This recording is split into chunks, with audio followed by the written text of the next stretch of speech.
Hey everybody, I just up-potted these two blueberry plants. This was in a 3-gallon container, definitely more mature, should get at least some sort of budding and berries this year. This one may get something, but it's definitely very young.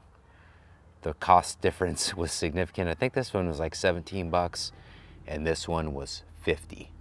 But what I did is I mixed in some perlite, some soil acidifier, some berry tone, and this is in a 15-gallon fabric grow bag, just like the same size I grew watermelon in here in the Pacific Northwest, Linden, Washington.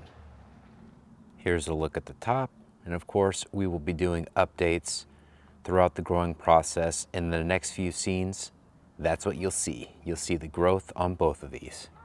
Here we are about 3 weeks later, and we've got some vegetation going on. These buds are starting to come out and play. This is the very, very early going. We still have quite a ways to go, but in 3 weeks, you can see the progress. Got a little sun, got a little wind, and that's where we're at right now. Here we've got a quick blueberry update. This is the bigger one, and I'm pretty sure you can see it. We have some flowers starting to form. That is so exciting. Pretty soon I'm gonna have to put some netting over these to protect the berries, once they form, from all the little birds that come around here. Just like I have to do with the sunflowers back there. And here's a look at the smaller one. Mostly just vegetation, but that's okay because this is a really small plant. I got this one for next year and then the years that are going to come after that.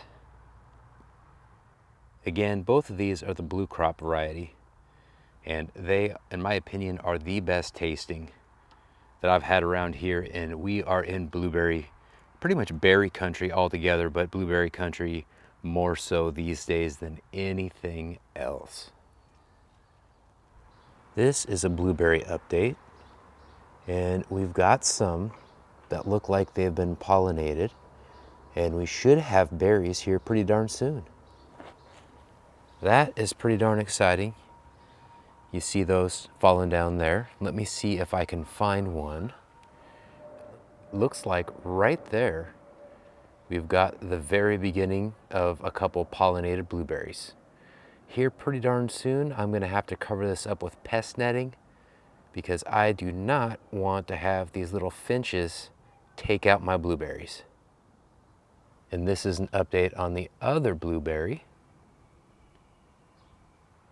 Here we are quite a bit later than when I recorded that last clip, and we've got blueberries. We are the day after the 4th of July, and I've got some birds that have been coming in here, so I'm going to use these sticks and some netting to keep those little buggers out. Sneak peek at my watermelon progress so far.